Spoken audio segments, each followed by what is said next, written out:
नमस्कार, मी ज्ञानदा. काही take off मधले विषय बघितले की हे आपण का नाही केलं असं मला वाटतं. तसंच आजचं माझं करिअर आहे आणि त्याची ओळख तुम्हाला करून देताना मला खूप आनंद होतोय. आज मी सांगणार आहे फूड टेक्नॉलॉजी मधल्या करिअर बद्दल.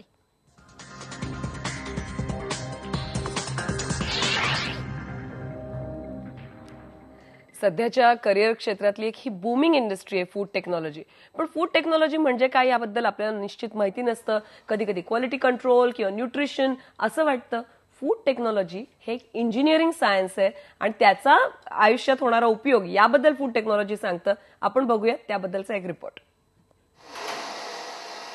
गौरव माडीवाले फूड टेक्नॉलॉजीत बीटेक करतोय. 12वीला उत्तम मार्क्स, पण तरीही बीटेकची इतर ग्लॅमरस क्षेत्र सोडून गौरवनं फूड टेक्नॉलॉजीच निवडलं. अन्नाचीच आठवण होती, म्हणजे आवड होती बेसिकली, आणि अन्नच मिळत होतं. त्यापेक्षा परत इंजिनिअरिंगचा कोर्स होता आणि केमिकल टेक्नॉलॉजी सुद्धा होता. तर हे तिन्ही एकत्र येत होतं आणि असं तेव्हा वाटायला की हो हे केलं पाहिजे म्हणून. आणि जरा थोडं वेगळं फील्ड होतं. असं पण नाही की नॉर्मल सगळं तेच आहे. बरं वाटतंय, मजा येते, कारण की आफ्टर ऑल खाणंच आहे, म्हणजे अन्न आहे ते एक म्हणजे चांगलंच आहे. म्हणजे आपण काही रिॲक्शन केली की त्याचं एंड जे प्रोडक्ट्स असतात ते आपल्याला खायलाच मिळतात. सो तो एक चांगला फायदा आहे आणि प्लस शिकायलाही खूप मिळतं. याचं आणखी एक कारण असं की या क्षेत्राचा मोठा आवाका. केवळ फूड प्रोसेसिंग आणि क्वालिटी कंट्रोल इतपतच हे क्षेत्र मर्यादित नसून प्रोडक्ट डिझाईन सारखं क्षेत्रही यात येतं, ज्यात क्रिएटिव्हिटी खूप महत्वाची असते. ही फील्ड पूर्ण क्रिएटिव्हिटीनेच भरलेली आहे. कारण इथे तुम्ही आपण जे भारतीय संस्कृतीचे पदार्थ वगैरे येतात त्यांचं आपण घरच्या घरी बनवतो आणि आपण ते खातो. पण जेव्हा ते लार्ज स्केल इंडस्ट्रियल लेवलला आपण जेव्हा जातो तेव्हा त्यामध्ये खूप प्रोसेसिंग वगैरे येतात आणि ते तसंच चव आणि तशी टेस्ट वगैरे मेंटेन करण्यासाठी आपल्याला खूप मेहनत करावी लागते. त्यामुळे इथे क्रिएटिव्हिटीला फार मोठा वाव आहे.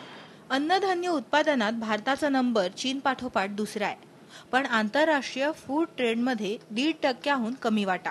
देशातली ही 5वी मोठी इंडस्ट्री आहे, पण या क्षेत्रात अजूनही भारताला खूप मोठा पल्ला गाठायचा आहे.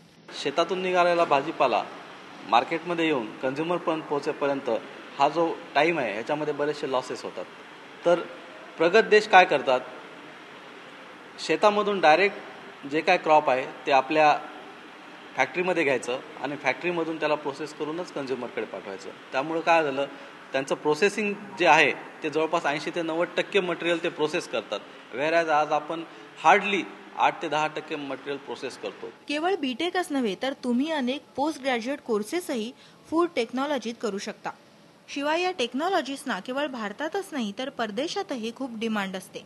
तेव्हा केवळ नावात फूड आहे म्हणून या क्षेत्राकडे दुर्लक्ष करू नका. फूड नंतरचा टेक्नॉलॉजी हा शब्द तुमचं करिअर घडवू शकतो. तेव्हा या पर्यायाचा नक्की विचार करा.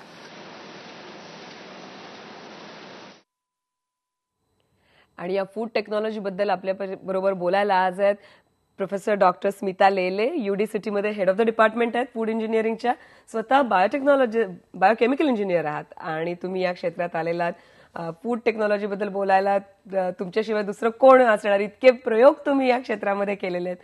मला पहिला प्रश्न तुम्हाला विचारायचा आहे आणि तो हाच आहे की फूड टेक्नॉलॉजी म्हटल्यावर इतके दिवस मला वाटायचं खूप मोठ्या प्रमाणावर जेव्हा एखादी वस्तू तयार होते, अनेक किलो पेढे, अनेक शेप पोळ्या, आणि हे थोडासा केटरिंग ड्रिव्हन विषय असं मला वाटायचं. फक्त प्रिझर्वेटिव्ह वगैरे याच्यामध्ये एक्स्ट्रा असेल. फूड टेक्नॉलॉजी म्हणजे नक्की काय? खूप जणांच्या मनात हाच प्रश्न असतो. कित्येकांना वाटतं की फूड टेक्नॉलॉजी म्हणजे काय, स्वयंपाक करायचं शास्त्र किंवा रेसिपी, केटरिंग किंवा मे बी न्यूट्रिशन आजारी माणसाला द्यायचं. तसं अजिबात नाहीये.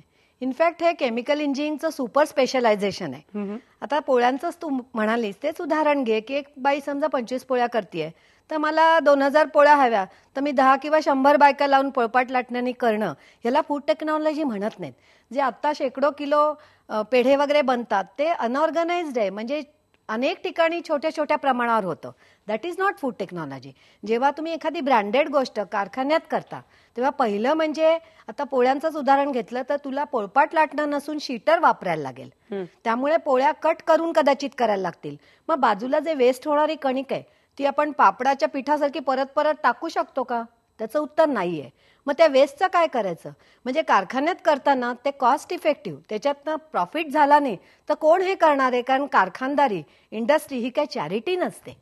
आणि त्यामुळे फूड टेक्नॉलॉजीमध्ये इंटरडिसिप्लिनरी सब्जेक्ट आणि केमिकल इंजिनिअरिंग सारखं तंत्रज्ञान, त्याच्यात मशीन कसे करायचे, मोठ्या प्रमाणात शुद्ध परत परत तशीच चकली बनली पाहिजे. 10,000 चकल्या असतील तरी. म्हणजे फूड टेक्नॉलॉजीत हे महत्वाचं आहे की कन्सिस्टंट क्वालिटी, एक सतत म्हणजे एक पोळी जशी माझी असेल तशीच माझी 100वी, 1000वी, लाखावी सुद्धा असली पाहिजे.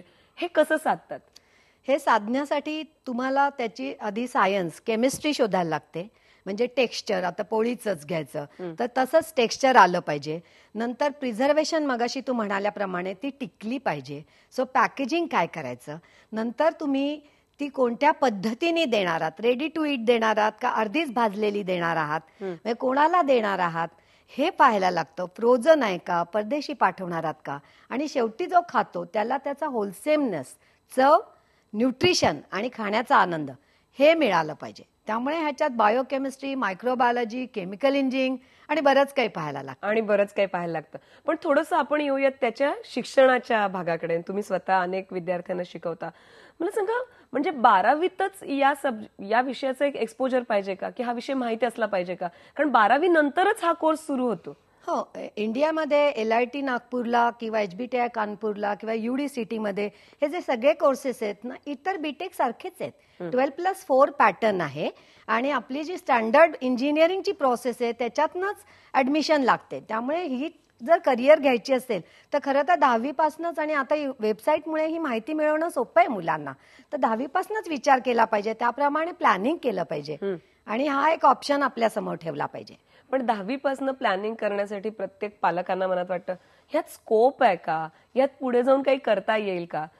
तुम्ही काय सांगाल, या फील्डचा स्कोप कसा आहे? फूडच्या दृष्टीने हे उत्तर फार फेवरेबल आहे आता 21व्या शतकात. ह्याची 2 कारणं आहेत. एक म्हणजे आपलं पॉप्युलेशन जेव्हा वाढतं तेव्हा सर्व्हिस इंडस्ट्री आणि खाणं पिणं हे लागतंच. तुम्ही छान आरोग्यदायक आदर्श जगलात तर कदाचित औषधं लागणार नाहीत, पण अन्न लागणारच आहे. बरोबर. आणि त्याच्यामुळे सगळ्यांच्या तोंडी जर पिकलेलं अन्नधान्य आणि भाजीपाला पोचायचा असेल, जो आता आपल्या देशात 40-50% सुद्धा कित्येकदा वेस्ट होतो, तर त्याला प्रोसेस करणं हे एक आवश्यक गोष्ट आहे. दुसरं असं की कित्येकदा प्रोसेस केल्यामुळे अन्न सुपिरियर पण होऊ शकतं. जरुरी नाही की प्रत्येक वेळेला प्रोसेस केलेलं अन्न कमी चांगलं आहे, कधी कधी ते जास्ती चांगलं सुद्धा असतं. आणि जर इतक्या मोठ्या प्रमाणावर आपल्या भारतासारख्या देशाला, ज्याच्यात एवढं पॉप्युलेशन आहे, करायचं झालं तर आपल्याला ते तंत्रज्ञानानेच करायला लागेल. आणि त्या सगळ्यासाठी फूड टेक्नॉलॉजी हे बूम करिअर होणार आहे किंवा अजूनही आहे. आपल्याकडे तेवढा प्रोसेस फूड बद्दल एक जागृती नाही, लोक पटकन ते घेत नाहीत, थोडासा बायस आहे. हा दूर होण्यासाठी काय केलं पाहिजे? तुमच्यासारखे हे जे असे प्रोग्राम आहेत ते त्याच्यामध्ये कॉन्ट्रीब्युशन करू शकतील. दुसरं म्हणजे आपल्याकडे मिथ्स असतात. डब्यातलं अन्न, डबा म्हणजे वाईट. तर आता सुदैवाने जी रिटॉर्ट म्हणून नवीन प्रोसेसिंगची पद्धत आली आहे त्याच्यात पाउचेस असतात आणि इंडियन कस्टमरच्या सायकोलॉजीच्या दृष्टीने पाउचेस त्यांनी ऍक्सेप्ट केलेली आहेत. खरं तर टेक्निकली पाउचेस आणि डबे सेमच आहे, पण डब्यातलं अन्न वाईट ही जी काय 19व्या शतकात आपण घेतलेली कल्पना आहे ती आता 21व्या शतकात नाही. म्हणजे डबा बंदच्या ऐवजी पाऊच बंद त्यांना आवडू शकतं. आणि शिवाय दुसरा एक बदल असा की अनेक जे भारतीय आता परदेशांमध्ये जातात, ज्यांना भारतीय पदार्थ खावेसे वाटतात, ते तिकडे हे पाउचेस घेऊन जाऊ शकतात, खाऊ शकतात. म्हणजे ही वाढणारी इंडस्ट्री आहे, परंतु याचा एका विशिष्ट शास्त्रीय पद्धतीने अभ्यास करावा लागतो. आणि मला ते पण विचारायचंय की 10वीत 12वीत फूड टेक्नॉलॉजी पुढे जाऊन घ्यायचंय, हा चॉईस करताना काय पद्धतीचा माइंडसेट असला पाहिजे मुलांचा? कोणती मुलं या फील्डमध्ये जास्त सक्सेसफुल होतात? तसं पाहायला झालं तर यश मिळण्यासाठी काही ज्या एक क्वालिटीज आहेत, म्हणजे त्या विषयाचं मध्ये खूप काम करायची इच्छा पाहिजे, हार्ड वर्किंग पाहिजे, नॉलेज पाहिजे, हे तर कुठच्याही फील्डला लागतं. पण त्याच्याही पलीकडे जाऊन फूडसाठी एकतर तुम्हाला जबाबदारीची अधिक जाणीव पाहिजे. कारण फूड आणि औषधं म्हणजे ह्या गोष्टी दुसऱ्याच्या पोटात जात असल्यामुळे ते बनवताना तुम्ही पूर्णपणे जबाबदारीने करायला पाहिजे. काही कारणाने काही चुकलं, काही पॉयझनिंग वगैरे असं झालं तर त्याचे फार मोठे वाईट परिणाम होऊ शकतात. आणि मला याच्याबद्दल अधिक बोलायचं आहे. आपल्यासोबत अंजली दळवी डोंबिवलीहून, त्यांचा एक प्रश्न आहे तो आपण घेऊयात. अंजली, बोला, काय प्रश्न आहे? नमस्कार मॅडम. ऍक्च्युली माझी बहीण आहे, ती BSc डायटिक्स झाले आहे तिचं, आणि मी स्वतः BE केमिकल आहे. तर म्हणजे मला फक्त हे म्हणायचं की कॉलेजेस म्हणजे फूड इंडस्ट्रीच्या कॉलेजेस किंवा इन्स्टिट्यूट मुंबई महाराष्ट्रामध्ये म्हणजे कुठे आहेत आणि त्याचे एलिजिबिलिटी क्रायटेरिया काय आहे, आणि म्हणजे एकंदर सगळी माहिती हवी होती की त्याचं ड्युरेशन काय आहे कोर्सचं, पर त्याची फीस किती आहे.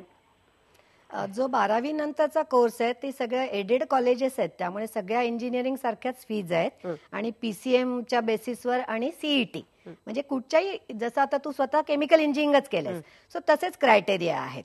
आणि जे पोस्ट ग्रॅज्युएशन्स आहेत, जसं आता आम्ही एक नवीन एमटेक फूड बायोटेक्नॉलॉजीचा कोर्स सुरू करतो या जुलैत आणि तो देशातला पहिला कोर्स आहे, डिपार्टमेंट ऑफ बायोटेक्नॉलॉजीने स्पॉन्सर केलाय. सो त्याला केमिकल इंजिनिअरिंग नंतर तुला सुद्धा येता येईल, पण त्याच्यासाठी गेट करणं आवश्यक आहे. गेट आवश्यक आहे. आपण या कोर्स बद्दल अधिक बोलणार आहोत एका छोट्याशा ब्रेक नंतर. घेऊयात एक ब्रेक. पहा फक्त IBN लोकमत.